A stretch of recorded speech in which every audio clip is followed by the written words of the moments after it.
ماہ شعبان المعظم جاری و ساری ہے، اور اس بابرکت ماہ مقدس میں جو ساعتیں اللہ اور اس کے رسول صلی اللہ علیہ وآلہ وسلم کے ذکر میں گزریں گی، یقیناً وہ ساعتیں ہمارے لیے ذریعہ نجات ہیں۔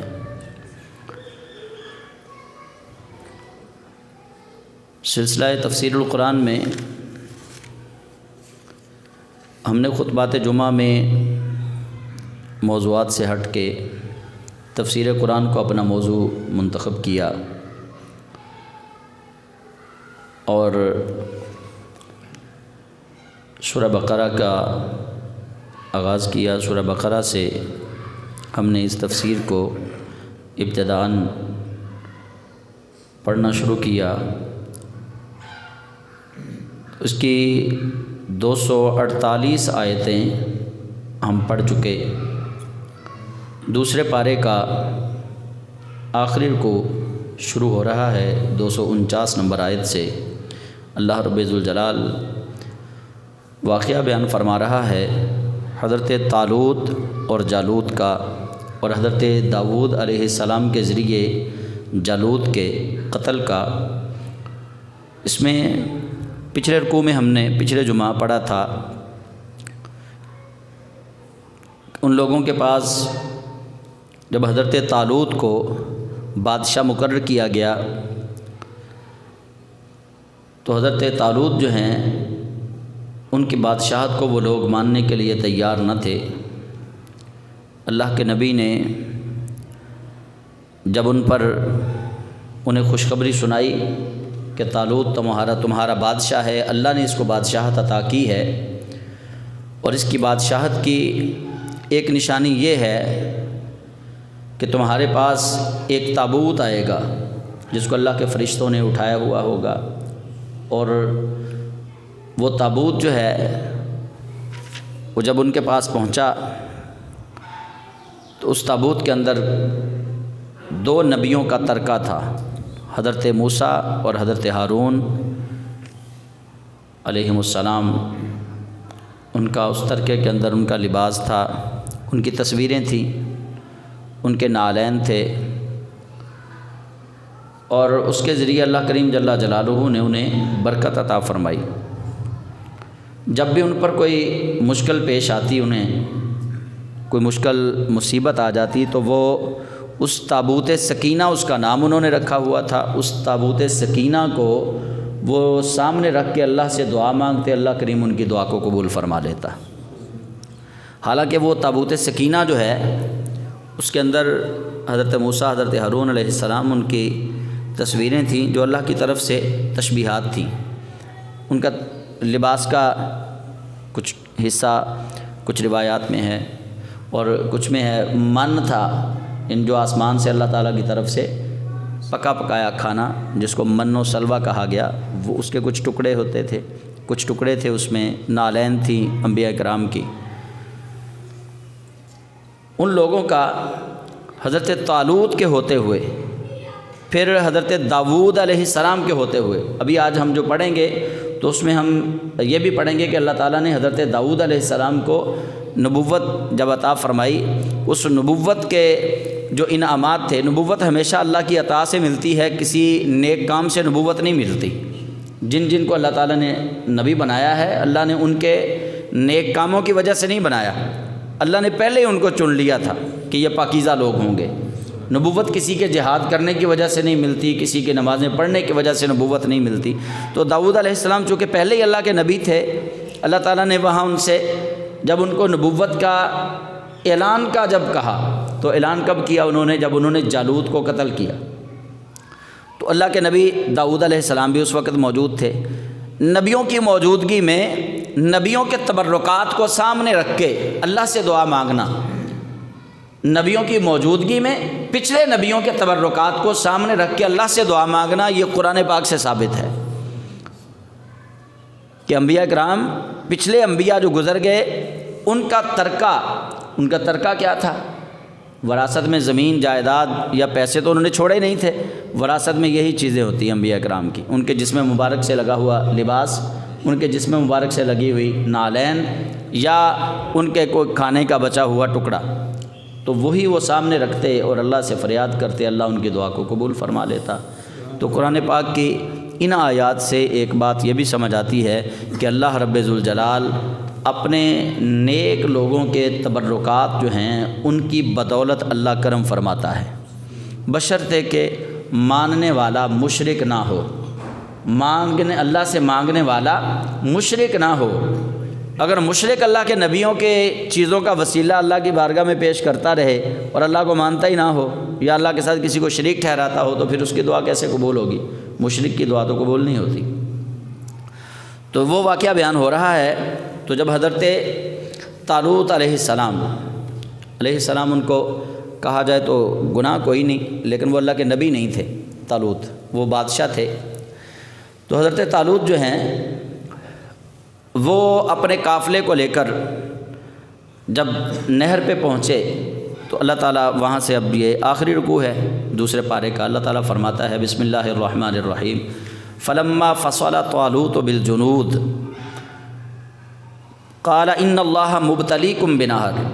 پھر جب حضرت طالوت علیہ السلام فلما پس جب فصل جدا ہوئے، طالوت بالجنود اپنے لشکر کے ساتھ، جب طالوت علیہ السلام اپنے لشکر کو لے کر شہر سے جدا ہوئے تو انہوں نے وہاں پہ اپنے لشکر سے ایک گفتگو کی، قالا انہوں نے کہا ان اللہ مبتلیکم بنہر، اب اللہ تمہیں نہر والی آزمائش میں سے گزارنا چاہتا ہے، اب اللہ تمہیں آزمائے گا۔ آگے نہر تھی، پیاس کی بڑی شدت تھی، انہیں شدت سے پیاس لگی ہوئی تھی، اب وہ نہر سامنے پانی ہے، اللہ کا نبی کیا کہہ رہا ہے انہیں؟ اللہ کا نبی کہتا ہے فمن شرب منہ فلیس منی، جس نے اس میں سے پانی پیا وہ مجھ سے نہیں ہے۔ سامنے نہر ہے، پانی ہے، پیاس کی شدت ہے، اور اللہ کے نبی کہتے ہیں فمن شرب، پس جس نے پیا پانی، من ہو اس میں سے، فلیس منی وہ میرا کچھ نہیں لگتا۔ وہ اب دیکھ رہے ہیں اللہ کے نبی کی طرف، فرمایا وَمَن لَّمْ يَطْعَمْهُ فَإِنَّهُ مِنِّي، اور جو نہ پیے وہ میرا ہے، جو پیے گا وہ میرا نہیں، جو نہ پیے گا وہ میرا ہے۔ اور یہاں پہ ایک اور بھی میں بات بتاتا چلوں، طعام کہتے ہیں روٹی کو، کھانے کو، ٹھیک ہے، اور اسی طرح لفظ ہم بولتے ہیں کہ پانی نوش کر لیں، کھانا تناول کر لیں، یہ الفاظ استعمال ہوتے ہیں، لیکن یہاں پہ وَمَن لَّمْ يَطْعَمْهُ پہلے ہے شاربہ کا معنی ہے پینا، اور طعام کا معنی ہے کھانا۔ پہلے کہا فمن شرب منہ فلیس منی، پس جو پیے گا، یہاں شاربہ کہا، جو پیے گا فلیس منی وہ مجھ سے نہیں، اور دوسری جگہ پہ فرمایا وَمَن لَّمْ يَطْعَمْهُ، اور جو طعام کرے گا پانی اس میں سے، جو طعام نہ کرے گا پانی وہ مجھ سے ہے۔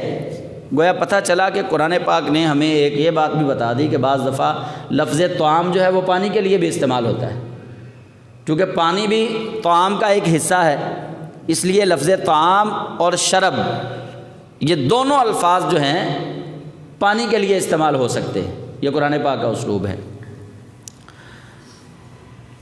اللہ مگر یہ من اغترفا کہ کوئی چلو بھرے، غرفتاً ایک چلو، بیدہ اپنے ہاتھ سے، اس کے لیے رعایت ہوگی، بس کتنا پی سکتے؟ ایک چلو۔ اب ایک چلو سے پیاس بہت زیادہ لگی ہوئی ہو، ایک چلو اگر کوئی پانی وہاں سے لے لے، ایک چلو پانی پینے سے پیاس تو بجھے گی نہیں۔ اسی آیت سے مفسرین نے استنباط کیا کہ جو فوجیوں کو ٹریننگ دی جاتی ہے، مشکل مراحل سے گزارا جاتا ہے، وہ اللہ کے قرآن کی اس آیت سے تعبیر ہے کہ سامنے پانی تھا، اللہ کے جو بھیجے ہوئے وہ بادشاہ تھے حضرت طالوت، انہوں نے اپنے لوگوں کو روک دیا، فرمایا پانی نہیں پینا، ان کی ٹریننگ کا حصہ تھا یہ۔ اسی طرح فوجیوں کو جو سخت مراحل سے گزارا جاتا ہے، ان کو روزے رکھوائے جاتے ہیں، انہیں بھوک سے رکھا جاتا ہے، وہ اسی آیت کے زیر تحت ہے کہ یہ فوجیوں کی ٹریننگ کا حصہ ہے۔ انہوں نے منع کر دیا پانی پینے سے۔ اب جنہوں نے وہاں پانی پی لیا وہ منکرین ہو گئے، کافرین میں سے ہو گئے، جنہوں نے پانی نہ پیا وہ مومنین میں سے ہو گئے۔ جنہوں نے نبی کی بات مان لی، اب اندازہ لگائیں کہ وہ نبی تھے یا بادشاہ تھے، ان کی بات کی اہمیت کتنی ہے۔ پانی پینا جائز ہے، جان بچانا فرض ہے، لیکن انہوں نے کہا کہ نہیں پینا، تو جنہوں نے پی لیا وہ کافر ٹھہرے، جنہوں نے نہ پیا وہ مومن ٹھہرے۔ میرے اور آپ کے نبی نے کہا نماز نہیں چھوڑنی، ہم چھوڑتے ہیں۔ میرے اور آپ کے نبی نے کہا جھوٹ نہیں بولنا، ہم بولتے ہیں۔ میرے اور آپ کے نبی نے کہا سودی کاروبار نہیں کرنا، ہم کرتے ہیں۔ میرے اور آپ کے نبی نے کہا شراب نہیں پینی، ہم پیتے ہیں۔ اب بتائیے ہم کہاں کھڑے ہیں؟ سوچنے والی بات ہے یہ، ہم کہاں کھڑے ہیں؟ وہاں تو حضرت طالوت کہتے ہیں سامنے تمہارے نہر ہے، ان اللہ مبتلیکم بنہر، اللہ تمہیں اس نہر کے پانی کے ذریعے آزمانا چاہتا ہے۔ فمن شرب منہ فلیس منی، جو پانی پی لے گا وہ مجھ سے نہیں۔ حالانکہ پانی پینا جائز ہے، پانی بھی اس نہر کا حلال تھا، پاکیزہ پانی تھا، گندا پانی نہیں تھا۔ اگر گندا پانی ہوتا تو اللہ نے آزمانا نہیں تھا، پینے کا ذکر ہی نہیں ہونا تھا۔ پھر وہاں پہ پانی پینے والا تھا، صاف پانی تھا، مجاہدین کو پیاس بھی شدت سے لگی ہوئی تھی، اس کے باوجود کہا فمن شرب منہ فلیس منی ومن لم یطعمہ فانہ منی، جو پی لے گا وہ مجھ سے نہیں ہوگا، جو نہ پیے گا وہ مجھ سے ہوگا۔ ہمارے دکانداروں نے جناب لکھ کے لگائی ہوتی ہے حدیث پاک، نبی پاک نے فرمایا جو ملاوٹ کرے گا وہ ہم میں سے نہیں ہے۔ اندر سارے سودے کے اندر ملاوٹ ہے، ہاں جی۔ اور بڑے بڑے آفیسرز نے محکموں کے اندر دفاتر پہ لکھا ہوتا ہے راشی والمرتشی کلاہما فی النار، رشوت لینے والا رشوت دینے والا دونوں جہنمی ہیں، لیکن اندر رشوت کا کاروبار ہو رہا ہے۔ ہم کتنے مومن ہیں؟ سوچنے والی بات ہے، بہت پیچھے ہیں ہم۔ اقبال رحمۃ اللہ علیہ نے کہا تھا وضع میں تم ہو نصارہ تو تمدن میں ہنود، تم وہ مسلمان ہو جنہیں دیکھ کے شرماتے ہیں یہود۔ اسلام تو بڑی دور ہے، اسلام کے جو معاملات ہیں وہ ہم نہیں اپناتے۔ بہرحال اللہ تعالیٰ فرما رہا ہے اس قوم کا حال، فرمایا کہ جو لینا چاہیے ایک چلو لے لے، فشربوا منہ، اس میں سے پی لیا سب نے، الا قلیلا منہم، مگر تھوڑوں نے نہیں پیا۔ وہ تھوڑے کتنے تھے؟ 313 باقی بچ گئے، باقی سب نے پی لیا، بس وہ 313 رہے جنہوں نے نہیں پیا، باقی سب نے پی لیا۔ فشربوا، بس سب نے پیا، منہ، اس میں سے، الا، مگر، قلیلا منہم، ان میں سے تھوڑوں نے نہیں پیا۔ اب پھر اس کے بعد جنہوں نے پی لیا وہ پانی پینے کے لیے رک گئے، جو حضرت طالوت کے پیچھے تھے وہ ساتھ ہی چلے، نہر کراس کر لی انہوں نے۔ فلما جاوزہ، بس جب انہوں نے نہر کراس کی، تجاوز کیا نہر سے، دوسری طرف چلے گئے، والذین آمنوا معہ، اور ان کے ساتھ ان کے ماننے والے ان کے ساتھ ہی تھے، والذین آمنوا، وہ جو ایمان لائے، معہ، ان کے ساتھ تھے۔ فلما جاوزہ، پس جب انہوں نے نہر کو تجاوز کیا، پار کیا، تو ان کے ماننے والے ان کے ساتھ تھے۔ قالوا لا طاقت لنا اليوم بجالوت وجنودہ، تو وہ بولے جو اس طرف رہ گئے، جو پانی پینے والے تھے وہ بولے، قالوا لا طاقت لنا اليوم، آج ہمارے اندر طاقت نہیں ہے، بجالوت وجنودہ، جالوت اور اس کے لشکر سے لڑنے کے لیے آج ہم میں طاقت نہیں ہے۔ جنہوں نے پانی پی لیا یہ وہ کہہ رہے ہیں، اور جو پیاسے تھے، قال الذین یظنون انہم ملاقو اللہ، وہ جنہیں اللہ پہ یقین تھا کہ ہم اللہ سے ملاقات کریں گے، انہوں نے کیا کہا؟ کم من فئۃ قلیلۃ غلبت فئۃ کثیرۃ باذن اللہ، وہ جنہوں نے پانی نہیں پیا تھا، وہ جو 313 تھے، وہ بولے جنہیں اللہ پہ کامل یقین تھا کہ ہم رب سے ملنے والے ہیں، جنہیں یقین تھا کہ ہماری ملاقات اللہ سے ہوگی، وہ کیا بولے؟ کم من فئۃ قلیلۃ، کتنے ہی ہم نے دیکھے ہیں ایسے لشکر جو تعداد میں بڑے تھوڑے تھے، غلبت فئۃ کثیرۃ، اور وہ غلبہ پا گئے زیادہ لشکروں پہ، باذن اللہ، اللہ کے حکم سے، اللہ کے فضل سے۔ انہوں نے پانی بھی نہیں پیا، پیاس بھی شدت سے لگی ہوئی ہے، لیکن پھر بھی ایمان اتنا تگڑا ہے کہ وہ انہیں نہر کے جو پیچھے رہ گئے، نہر کے پار جو دوسری طرف تھے، جو منکرین تھے، یہ ان کو جواب دے رہے ہیں۔ قال الذین یظنون انہم ملاقو اللہ، وہ جن کا اللہ سے ملاقات پر یقین تھا، وہ کہنے لگے کم من فئۃ، یہ تمہاری خام خیالی ہے کہ تمہارے اندر طاقت نہیں رہی آج کے دن جالوت سے لڑنے کے لیے، لیکن ہمیں یقین ہے کہ کتنے ہی چھوٹے گروہ ہیں جو اللہ کے فضل سے، اللہ کے حکم سے بڑے گروہوں پر غالب آ گئے۔ کیوں؟ انہوں نے اگلی بات بھی کہہ دی، واللہ مع الصابرین، اللہ صبر کرنے والوں کے ساتھ ہے۔ انہوں نے صبر کیا تھا وہاں پہ، انہیں پانی نہیں پیا، انہوں نے صبر کیا۔ پتہ چلا کہ جو ایکسرسائز امام حسین علیہ السلام نے کربلا کے میدان میں کی یا اللہ کی طرف سے کروائی گئی، جو ایکسرسائز وہاں پہ کروائی گئی امام حسین علیہ السلام سے کربلا کے میدان میں یا ان کے ساتھیوں سے، کہ انہیں پانی نہ میسر آیا یا انہوں نے خود پانی نہ پیا، یہ اللہ تعالیٰ جل جلالہ کی مشیت تھی، یہ اللہ کی طرف سے ایسا تھا۔ اللہ بتانا چاہتا تھا کہ امام حسین علیہ السلام اگر ان پہ وقتی طور پہ لوگوں نے پانی بند کر دیا ہے تو کوئی حرج والی بات نہیں ہے، کوئی ایسا انہوں نے بڑا کام نہیں کیا، یہ پانی نہ پینا تو مجاہدین کی شان ہے، بھوکے اور پیاسے لڑنا یہ تو مجاہدین کی شان ہے، یہ تو پہلے بھی ہو چکا، امام حسین علیہ السلام سے پہلے یہی ایکسرسائز ہو چکی ہے کہ غزوہ بدر میں مسلمانوں کے پاس کھانے کے لیے بہت کم کھانا تھا، 313 تھے، لڑے، اور یہ واقعہ جو ہے یہ بھی اسی طرف اشارہ ہے۔ تو امام حسین علیہ السلام سے بھی ایسی ہی ایکسرسائز کروائی گئی۔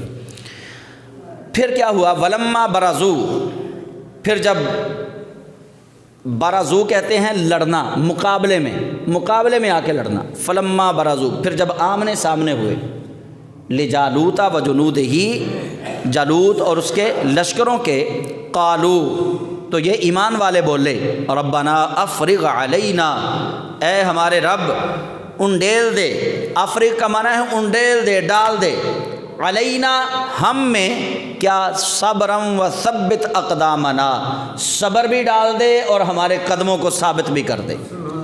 یہ ایمان والے جو ہیں جب سامنے ان کا لشکر دیکھا بہت بڑا تو یہ ڈرے نہیں ہیں، انہوں نے دعا مانگنا شروع کر دی، ربنا افرغ علینا صبرا و ثبت اقدامنا، یا اللہ ہمارے اندر صبر کے پیالے انڈیل دے، و ثبت اقدامنا، اور ہمارے قدموں کو ثابت رکھ، وانصرنا علی القوم الکافرین، اور کافروں کی قوم پر ہماری مدد فرما۔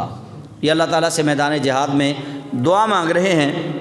بظاہر ان کے ہاتھوں میں تلواریں تھیں، بظاہر ان کے ہاتھوں میں ہتھیار تھے، تیر تھے، نیزے بھی ہوں گے، بھالے بھی ہوں گے، اس کے باوجود وہ اللہ سے دعا مانگ رہے ہیں۔ یہ بھی ہمیں سبق دیا جا رہا ہے کہ جہاد میں فتح جو ہے وہ تمہاری تلوار سے نہیں ہوگی، وہ اللہ کی نصرت سے ہوگی، کہ مجاہد جب لڑتا ہے تو اس کا شمشیر پہ بھروسہ ہی نہیں ہوتا۔ اقبال رحمۃ اللہ علیہ فرماتے ہیں کافر کا تلوار پہ بھروسہ ہے، کافر ہے تو شمشیر پہ کرتا ہے بھروسہ، ہاں جی، مومن ہو تو بے تیغ بھی لڑتا ہے سپاہی، کہ مومن کے پاس، مومن کا تلوار پہ توکل نہیں ہوتا۔ اس کا یہ مطلب نہیں کہ مومن تلوار کے بغیر ہی لڑتا ہے، مومن کے پاس تلوار ہوتی ہے لیکن تلوار پہ اس کا بھروسہ نہیں ہوتا، بھروسہ اس کا اپنے رب کی ذات پہ ہوتا ہے، اور کافر جو ہے اس کا سارے کا سارا بھروسہ ہی تلوار پہ ہوتا ہے کہ میں نے جو کرنا ہے وہ اسلحے کے زور پہ کرنا ہے، لیکن مومن کہتا ہے کہ میرا اسلحہ بھی کام کرے گا تو میرے اللہ کی مشیت سے کام کرے گا۔ تو یہی یہاں پہ سبق دیا جا رہا ہے۔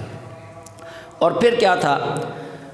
اب اللہ کریم جل جلالہ نے کرم کیا حضرت داؤد علیہ السلام پہ، لڑائی زوروں سے ہے، جالوت کو قتل کوئی نہیں کر سکا، جالوت بڑا ڈاڈا تھا، بڑی طاقت کا مالک تھا، اس کے باوجود کہ ادھر بھی طالوت جو تھے ان کا قد بڑا لمبا تھا، بڑے طاقتور تھے، جسمانی طور پہ ضعف اور ناتوان نہیں تھے، لیکن بڑے قوی جسم والے تھے، لیکن وہ جالوت کو قتل نہ کر سکے، کیونکہ اللہ کریم جل جلالہ نے وہ لکھا ہوا تھا کہ داؤد علیہ السلام ہی ماریں گے۔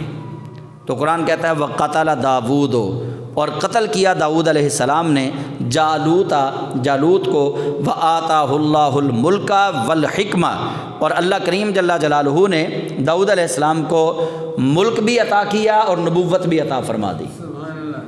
وآتاہ اللہ الملک والحکمہ کہ انہیں ملک یعنی بادشاہی بھی عطا کر دی، حکمہ یعنی نبوت بھی عطا کر دی۔ وعلمہ مما یشاء، اور انہیں علم عطا فرمایا جو چاہا۔ اب یہاں پہ 3 چیزیں اللہ کریم نے ذکر فرمائی ہیں کہ اللہ نے اپنے نبی کو سلطنت بھی دی، ملک، حکمت، نبوت بھی عطا فرمائی، اور تیسری ہے علمہ مما یشاء، اور علم کی اس دولت سے نوازا جو اللہ چاہتا تھا۔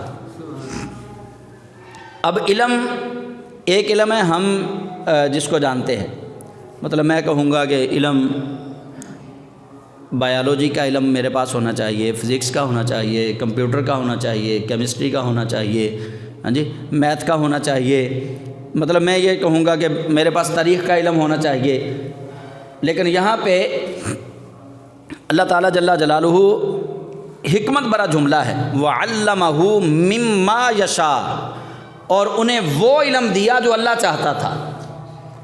اللہ مخلوق کی چاہت پہ علم نہیں دیتا، جو مخلوق کی چاہت پہ علم ہوتا ہے اس کے اندر نقص ہوتا ہے، جو مخلوق چاہتی ہے علم، اس علم کے اندر کمی بھی ہے، کجی بھی ہے، نقص بھی ہے، عیب بھی موجود ہے، لیکن جو علم اللہ عطا فرمائے گا وہ علم جو ہے وہ عیب سے پاک ہوگا۔ یہی وجہ ہے کہ اللہ کے نبیوں سے کبھی غلطی سرزد نہیں ہوتی، اللہ کے نبیوں سے غلط کام کبھی سرزد نہیں ہوتا۔ وجہ یہ ہے کہ اللہ نے انہیں مستقل اور صحیح علم عطا فرمایا ہوتا ہے۔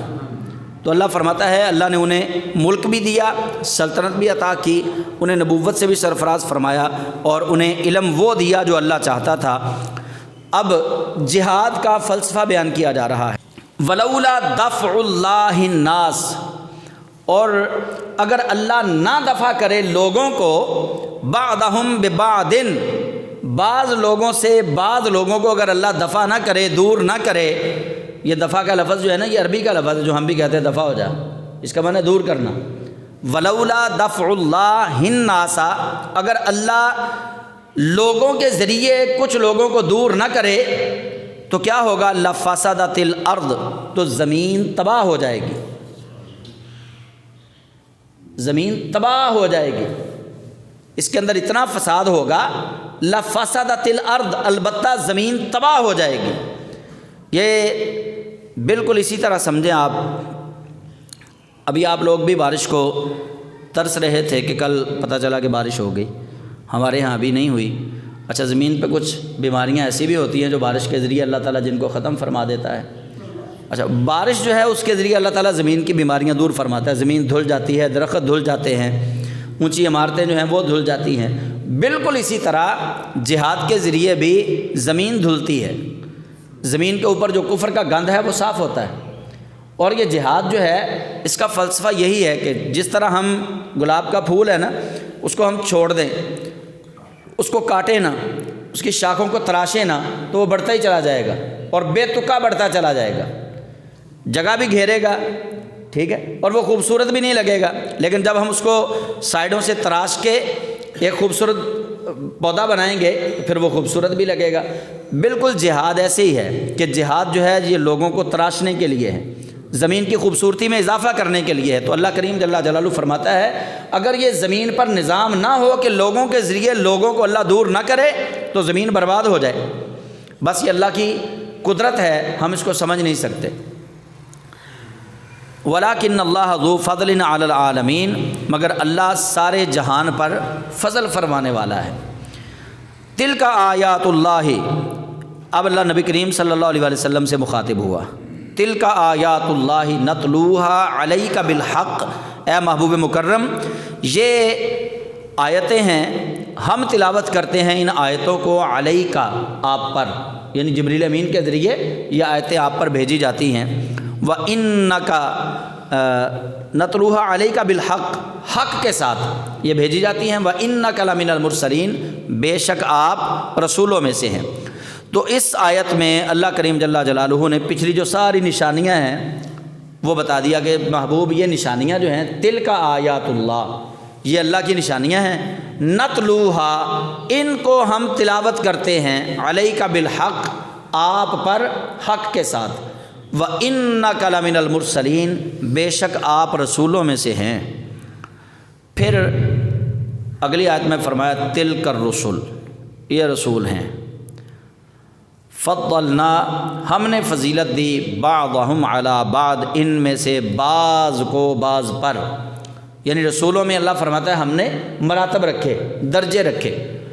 کس اعتبار سے؟ اللہ فرماتا ہے منہم ان رسولوں میں سے من کلم اللہ کچھ ایسے ہیں جنہوں نے اللہ سے کلام کیا، رسولوں کا کہا تلک الرسل یہ رسول ہیں، فضلنا بعضهم علی بعض ان میں سے ہم نے بعض کو بعض پر فضیلت دی۔ ان میں سے کچھ رسول ایسے ہیں من کلم اللہ کہ جو اللہ سے کلام کرتے ہیں، ورفع بعضهم درجات اور کچھ ایسے ہیں جن کو اس سے بھی عرفہ والا درجے عطا فرمائے گئے۔ کچھ نبی وہ ہیں، کچھ رسول وہ ہیں جنہیں اللہ سے ہم کلام ہونے کا شرف ملا، ان میں سے سب سے واضح حضرت موسیٰ کلیم اللہ علیہ السلام ہیں۔ اور پھر اللہ ساتھ ہی فرماتا ہے ورفع بعضهم اور عرفہ درجے دیے بعضهم ان میں سے بعض کو، یعنی اس سے بھی عرفہ درجہ دیا۔ اب کلام سے بڑا درجہ کیا تھا؟ وہ درجہ تھا معراج النبی۔ موسیٰ علیہ السلام کوہ طور پہ اللہ تعالیٰ سے کلام کرتے تھے، اللہ تعالیٰ سے کلام کرنا تو ثابت تھا، لیکن اللہ تعالیٰ کا دیدار کرنا وہاں پہ ثابت نہیں تھا، کیونکہ انہوں نے اللہ سے اللہ کا دیدار مانگا، ربی ارنی انظر الیک یا اللہ میں تجھے دیکھنا چاہتا ہوں، تو اللہ نے فرمایا لن ترانی۔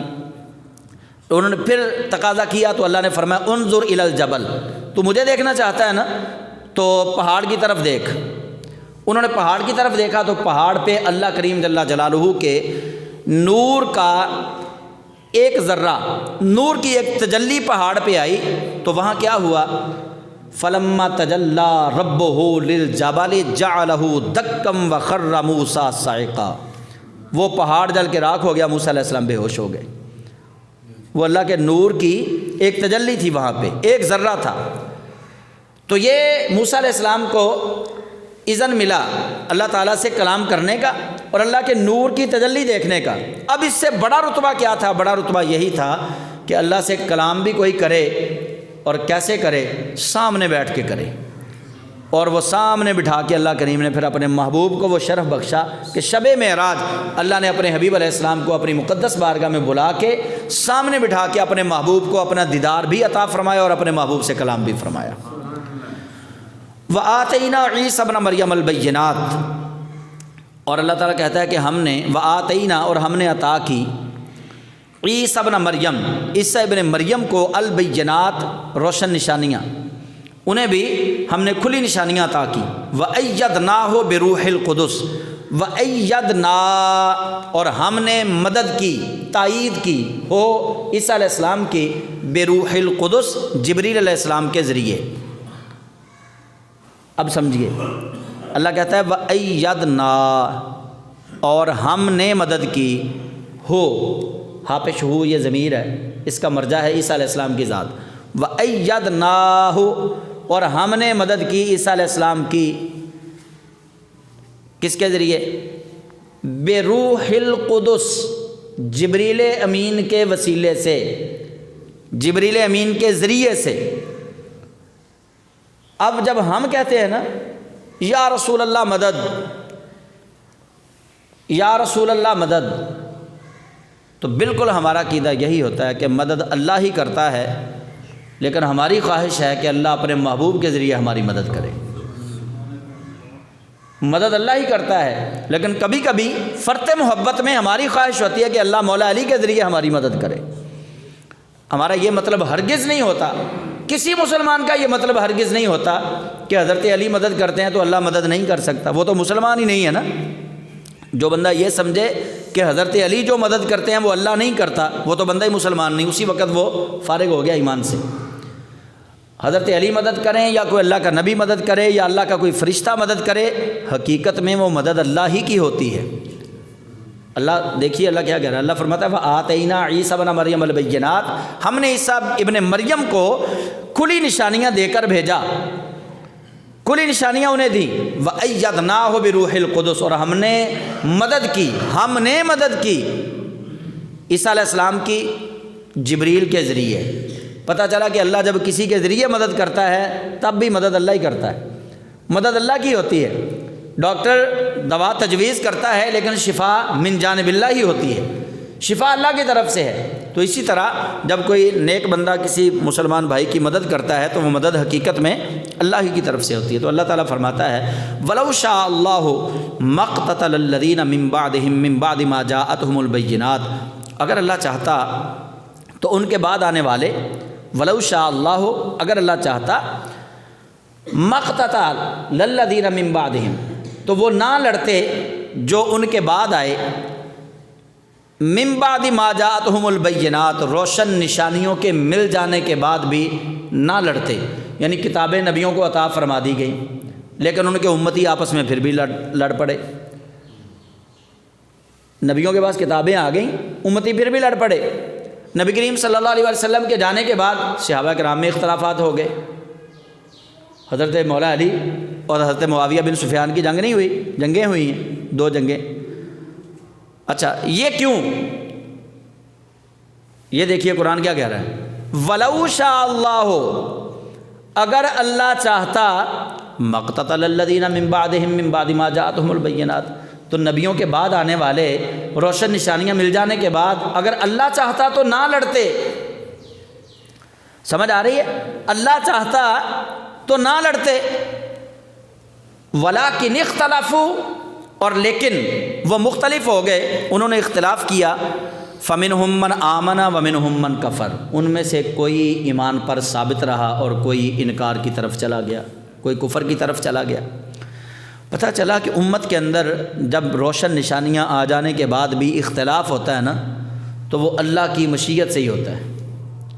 وَلَوْ شَاءَ اللَّهُ مَا اقْتَتَلَ الَّذِينَ، اگر اللہ چاہتا تو وہ نہ لڑتے، انبیاء سابقین کی امتوں والے بھی نہ لڑتے، اور نبی کریم صلی اللہ علیہ وسلم کی امت کے اندر بھی جو اختلاف ہے اصل میں تو وہ اللہ کی مشیت ہے، اگر اللہ نہ چاہے تو پتہ بھی نہیں ہل سکتا۔ تو اللہ کریم جل جلالہ یہی فرماتا ہے فَمِنْهُم مَّنْ آمَنَ وَمِنْهُم مَّنْ كَفَرَ، تو ان میں سے کوئی مومن رہے اور کوئی کافر ہو گئے۔ وَلَوْ شَاءَ اللَّهُ مَا اقْتَتَلُوا، اور اگر اللہ چاہتا تو وہ نہ لڑتے، وَلَٰكِنَّ اللَّهَ يَفْعَلُ مَا يُرِيدُ، لیکن اللہ جو چاہتا ہے وہی کرتا ہے۔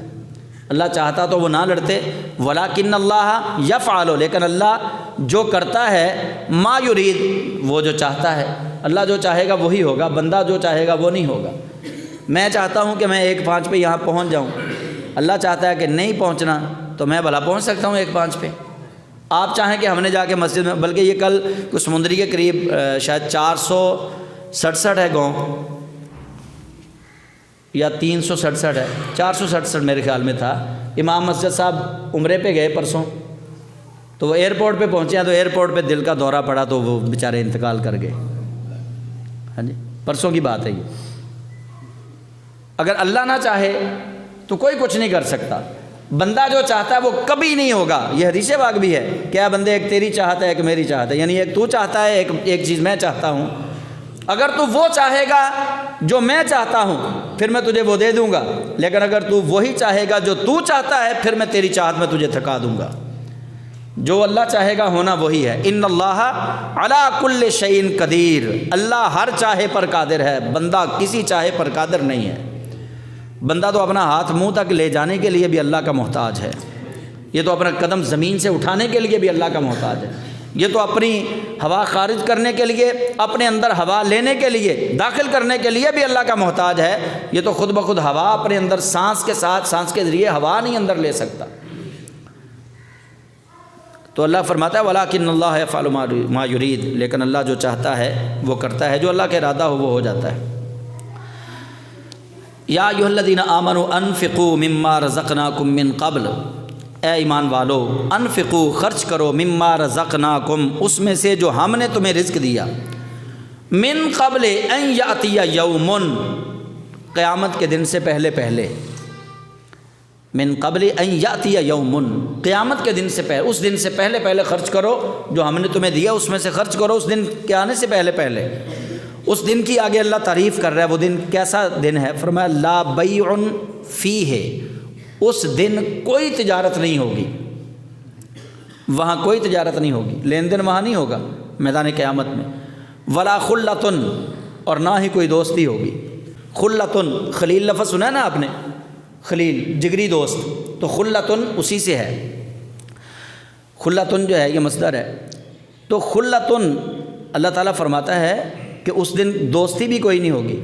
قرآن پاک نے اس کی طرف اشارہ کیا ہے ایک آیت میں، الاخلاء یومئذ بعضهم لبعض عدو الا المتقین، کہ گہرے دوست قیامت والے دن تمہارے دشمن بن جائیں گے مگر نیک اور متقی پرہیزگار تمہارے وہاں دشمن نہیں ہوں گے، وہ تمہارے دوست ہی ہوں گے۔ تو اللہ کریم جل جلالہ فرماتا ہے اس دن کے لیے خرچ کرو دنیا میں۔ کس دن کے لیے؟ فرمایا جس دن تجارت کوئی نہیں ہوگی اور جس دن دوستی کوئی نہیں ہوگی۔ ولا شفاعۃ، اور اس دن کے لیے خرچ کرو جس دن شفاعت بھی کوئی نہیں ہوگی، یعنی سفارش بھی کوئی نہیں ہوگی۔ اگر ہوگی تو کیسی سفارش ہوگی؟ وہ آگے آیت الکرسی میں آ رہا ہے۔ اس دن نہ تو سفارش قبول کی جائے گی کسی کی۔ اچھا، اس کو آپ یہی نہ سمجھیں کہ بس یہی جملہ جو میں نے کہہ دیا وہی جملہ ہے، اس سے مراد یہ ہے کہ کافر کی سفارش قبول نہیں کی جائے گی، کافر کے لیے شفاعت نہیں ہوگی کوئی بھی، ٹھیک ہے؟ مومن کے لیے ہوگی۔ یہ جو ہے نا کہ اس دن لا بیع فیہ ولا خلۃ ولا شفاعہ، کہ اس دن کوئی دوستی بھی نہیں ہوگی، اس دن لین دین بھی کوئی نہیں ہوگا۔ مومن کا تو لین دین ہوگا۔ اگر کسی بکری نے کسی دوسری بکری کے ناجائز سینگ مارا ہے اس کا بھی حساب ہونا ہے وہاں پہ۔ اگر آپ نے کسی کے گھر سے تنکا اٹھا کے اپنے دانتوں میں خلال کر لیا ہے بغیر اجازت کے، اس کا بھی حساب دینا ہے وہاں پہ۔ اور جو امیر المومنین ہوگا، جو بادشاہ وقت ہوگا، اگر اس کے زمانے میں، اس کے دور میں دریا کے کنارے یا سمندر کے کنارے پانی کے بالکل قریب اگر کوئی بکری کا بچہ پیاسا مر گیا تو اس سے بھی پوچھ گچھ ہونی ہے۔ مومن سے تو لین دین ہونا ہے۔ اللہ نے نیکیاں لے کے، اگر میرے عمل میں کچھ نیکیاں، میرے نامہ اعمال میں کچھ نیکیاں ہوں گی اور میں نے کسی کا حق تلف کیا ہے تو قیامت والے دن میری وہ نیکیاں لے کے اللہ تعالیٰ اس کو دے دے گا دوسرے کو۔ مومن کے لیے ہوگا، مومن کے لیے دوستی بھی ہوگی قیامت والے دن، مومن کے لیے شفاعت بھی ہوگی قیامت والے دن۔ کافر کے لیے کچھ نہیں ہوگا، اس کے لیے نہ کوئی دوستی ہے، نہ نیکیوں کا لین دین ہوگا، نہ اس کے لیے کوئی سفارش ہے، نہ شفاعت ہے۔ والکافرون هم الظالمون، اور حقیقت یہ ہے کہ کافر ہیں ہی ظالم۔ ٹھیک، اب سمجھ آ گئی؟ آخر پہ اللہ نے بیان فرما دیا۔ ایمان والوں سے کہا کہ اے ایمان والوں تم خرچ کرو اللہ کے دیے ہوئے رزق میں سے اس دن کے آنے سے پہلے پہلے۔ اس دن فرمایا جس دن نہ بیع ہوگی، تجارت ہوگی، نہ دوستی ہوگی، نہ شفاعت ہوگی۔ والکافرون هم الظالمون، اور کافر ہیں ہی ظالم۔